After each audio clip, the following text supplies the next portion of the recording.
चला एका अशा पॉलिसी घोषणेबद्दल बोलूया जिने अक्षरशः संपूर्ण ग्लोबल टेक इंडस्ट्रीमध्ये खळबळ माजवली होती. बघूया नेमकं काय घडलं. जरा विचार करा, समजा एखाद्या बिझनेसचा एक महत्त्वाचा खर्च एका रात्रीत चक्क 2000% वाढला, काय होईल? हो, असाच काहीसा धक्का त्या कंपन्यांना बसला ज्या ग्लोबल टॅलेंटवर अवलंबून आहेत. तर ही सगळी सुरुवात झाली H1B व्हिसाबाबतच्या एका घोषणेमुळे, आणि मग जे काही झालं त्याला धोरणात्मक गोंधळच म्हणावं लागेल. चला सगळं सविस्तर पाहूया. ठीक आहे, पहिला मुद्दा IT सेक्टरचे निशाण्यावर. बरं, हे चित्र पाहिलं की सगळं स्पष्ट होतं. H1B व्हिसाधारक आहेत तरी कोण? बघा, तब्बल 65% हे IT किंवा कम्प्युटर इंजिनियर्स आहेत. म्हणजे या व्हिसावर सगळ्यात जास्त अवलंबून कोण असेल तर ते आहे IT सेक्टर. आणि म्हणूनच कोणताही बदल झाला की सगळ्यात मोठा फटका याच क्षेत्राला बसतो.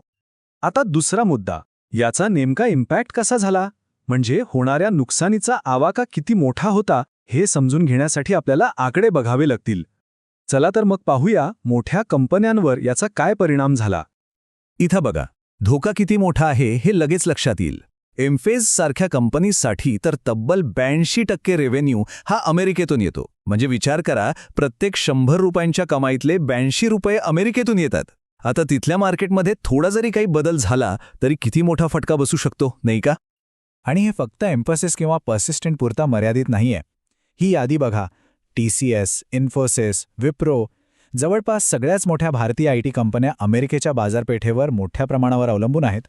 आता धोका फक्त रेव्हेन्यूचा नव्हता, तर थेट स्टाफिंगचा होता. म्हणजे माणसं कामावर कशी ठेवायची. Amazonसारख्या कंपन्या ज्या हजारो H1B कर्मचारी कामावर ठेवतात, त्यांच्यासाठी तर हा नवीन खर्च अक्षरशः डोळे पांढरे करणारा होता. आणि ही गोष्ट फक्त भारतीय कंपन्यांपुरती नव्हती. गुगल, ॲपल, मेटासारख्या अमेरिकन टेक जायंट्सपासून ते इन्फोसिससारख्या भारतीय कंपन्यांपर्यंत सगळ्यांवर याचा परिणाम होणार होता. यावरूनच आपल्याला कळतं की हा व्हिसा प्रोग्राम ग्लोबल टेक वर्कफोर्ससाठी किती महत्त्वाचा आहे. आता तिसरा भाग, जेव्हा मार्केटमध्ये पूर्ण पॅनिक होतं आणि कंपन्यांची धावपळ सुरू होती, तेव्हा सरकारकडून जे झालं त्याला फक्त धोरणातील मोठी माघार किंवा U-टर्न असंच म्हणता येईल. ही टाईमलाईन बघा, अक्षरशः एका आठवड्यात काय काय घडलं. आधी तर सगळ्या व्हिसाधारकांसाठी वर्षाला $1,00,000च्या फीची घोषणा झाली. मग कंपन्यांनी घाबरून लोकांना परत बोलावलं. मग क्लॅरिफिकेशन आलं की फी वार्षिक नाही, एकदाच द्यायची आहे. आणि शेवटी कळलं की ही फी फक्त नवीन अर्जदारांसाठी आहे. म्हणजे या सगळ्या गोंधळावरून एक गोष्ट स्पष्ट होती, कुठलाही विचार न करता हा निर्णय घेतला गेला होता. तर मुद्दा हा आहे की सुरुवातीला भीती काय होती आणि प्रत्यक्षात काय घडलं यात जमीन आसमानाचा फरक होता.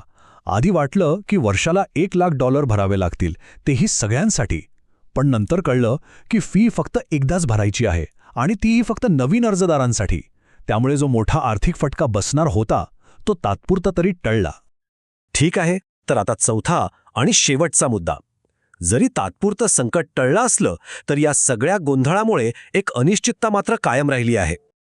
आणि या सगळ्याचा जो मानवी परिणाम झाला तो तर खूपच मोठा होता. हे वाक्य बघा, नुकसान तर आधीच झालं होतं. लोक शिव्या घालत होते. तिकीट बुक केलं की किंमत दुप्पट तिप्पट व्हायची. यातून आपल्याला त्या कर्मचाऱ्यांची अवस्था समजते जे या पॉलिसीच्या गोंधळात अडकले होते. त्यांना किती आर्थिक आणि मानसिक त्रास झाला असेल याची कल्पना करता येते. तर यातून शिकण्यासारखं काय? जरी सगळ्यात वाईट परिस्थिती टळली असली तरी एक गोष्ट मात्र नक्की झाली आहे. आता अमेरिकेत नवीन ग्लोबल टॅलेंटला कामावर घेणं हे जास्त जोखमीचं आणि खर्चिक बनलं आहे. आणि ही अनिश्चितता इथेच संपत नाहीये. आता US हायर ॲक्ट 2025 नावाचा एक नवीन प्रस्ताव येतोय. यानुसार आउटसोर्सिंगद्वारे परदेशी कामगारांना कामावर ठेवल्यास कंपन्यांना 25% टॅक्स लागू शकतो. म्हणजे IT आउटसोर्सिंग मॉडेलवरचा दबाव पुढेही कायम राहणार आहे आणि एक नवीन धोका समोर उभा आहे. तर मग शेवटी प्रश्न हा उरतो की धोरणातला गोंधळ तर आता संपलाय, पण ग्लोबल IT सेक्टरसाठीचा धोका खरंच संपला आहे का? ह्या एका घटनेनं ह्या सेक्टरची एक मोठी कमजोरी समोर आणली आहे. जरी हे वादळ आता शमलं असलं तरी पुढचं वादळ कधी आणि कसं येईल हा प्रश्न मात्र अनुत्तरितच राहतो.